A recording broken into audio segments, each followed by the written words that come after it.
إن الحمد لله نحمده ونستعينه ونستغفره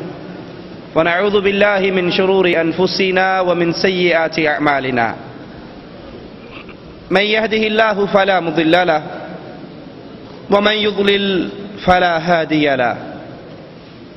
أشهد أن لا إله إلا الله وحده لا شريك له وأشهد أن محمدا عبده ورسوله أما بعد أعوذ بالله من الشيطان الرجيم بسم الله الرحمن الرحيم إذا وقعت الواقعة ليس لوقعتها كاذبة آپ کی اور میری زندگی کتنی بھی لمبی ہو جائے، زندگی کی کتنی ہی بہاریں دیکھ لیں، دنیا کی کتنی ہی نعمتیں آپ کے اور میرے ہاں جمع ہو جائیں، ایک گھڑی ایسی آنے والی ہے، ایک دن ایسے آنے والا ہے جس دن یہ دنیا کی ساری لذتیں ختم ہو جائیں گی، یہ دنیا کی ساری رنگینیاں اندھیروں میں ڈوب جائیں گی، اور وہ دن قیامت کا دن ہے جس نے ضرور قائم ہو کر رہنا ہے، جس کے قائم ہونے میں کوئی شک نہیں ہے۔ قیامت کا آنا ایک ایسی اٹل حقیقت ہے جس کو نہ مانیے اس نے تب بھی آ جانا ہے، اس کو مان لیجئے اس نے تب بھی آ جانا ہے۔ فائدہ اس کا ہے جس نے اس حقیقت کو تسلیم کیا، جس نے اپنی زندگی کو ترتیب دیا، اپنے مستقبل کو سنوارنے کی فکر کی کہ دنیا کی یہ زندگی جس کے بارے میں رسول اللہ صلی اللہ علیہ وسلم فرماتے ہیں اعمار امتی، میری امت کی عمر 60 اور 70 سال کے درمیان میں ہے۔ 70 کے ہندسے کو کراس کرنے والے بہت تھوڑے ہوں گے، یہ 60 سال، یہ 70 سال، یہ 80 سال، 100 سال بالآخر بیت جانے ہیں۔ یہ ایک دن کا کچھ حصے کے طور پہ ہمیں یاد رہنے ہیں، اور وہ دن آنے والا ہے جس کے آنے میں کوئی جھوٹ نہیں، جس کی حقیقت میں کوئی جھوٹ نہیں، وہ ایک سچی اور کڑوی حقیقت ہے۔ جس دن کی کیفیت اللہ کی کتاب بیان کرتی ہے یوم ترونها تذهل كل مرضعة عما ارضعت، وہ دن، وہ گھڑی، وہ لمحہ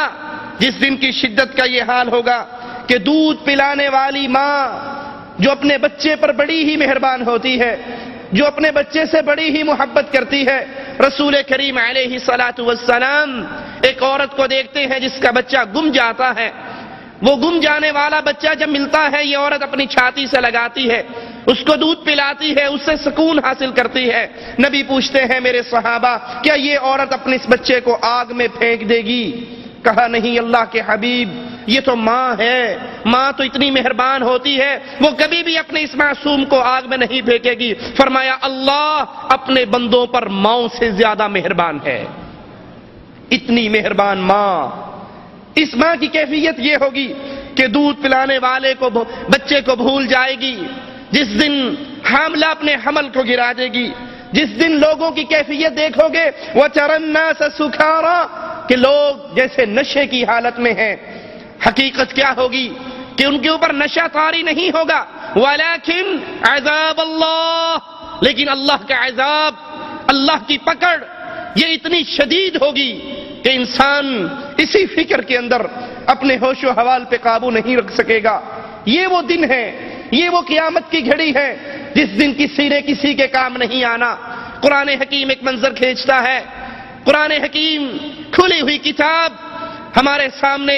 اس منظر کو پیش کرتی ہے کہ جس دن یوم یفر المرء من اخیہ وامہ وابیہ وصاحبتہ وبنیہ، ماں اپنے بیٹوں سے بھاگے گی، باپ اپنی اولاد سے بھاگے گا، خامند اپنی بیوی سے بھاگے گا، بھائی اپنے بھائی سے، دوست اپنے عزیز سے، اور ہر کوئی چاہے گا کیا؟ لکل امرئ منہم یومئذ شأن یغنیہ، ہر کوئی چاہے گا آج سارے کے سارے جہنم میں چلے جائیں اور ایک اکیلی میری جان بچ جائے۔ رسول کریم صلی اللہ علیہ وسلم فرماتے ہیں ترمذی کے اندر یہ روایت موجود ہے، اللہ کے نبی نے فرمایا میں کیسے خوش رہوں، میں کیسے ہنسوں اور مسکراؤں جبکہ مجھے علم ہے کہ اللہ کا فرشتہ جس نے سور میں پھونکنا ہے وہ اپنا منہ اس پہ رکھ کر کھڑا ہے، اس کی نظریں اللہ کے عرش سے جمی ہوئی ہیں، وہ اللہ کے حکم کا انتظار کر رہا ہے کہ جب اللہ کا حکم آئے وہ فوراً اس میں پھونک دے۔ مجھے معلوم ہے فرشتہ کھڑا ہے، سور کے اوپر منہ رکھا ہوا ہے، نظریں اپنے اللہ کے عرش سے لگائی ہوئی ہیں، اللہ کے حکم کے انتظار میں ہے کب اللہ عز و جل حکم دے گا۔ صحابہ کہتے ہیں اے اللہ کے حبیب علیہ الصلوۃ والسلام پھر ہم اس وقت کیا کریں گے، ہم اس وقت کیا کہیں گے؟ اللہ کے حبیب علیہ الصلوۃ والسلام فرماتے ہیں میرے صحابہ اس وقت تم کہنا قولوا حسبنا اللہ ونعم الوکیل، اس وقت ایک ہی آواز لگانا کہ ہم نے اللہ پر بھروسہ کیا، وہی ہمارا کارساز ہے، وہی ہمارا رب ہے، وہی ہمارا مالک ہے۔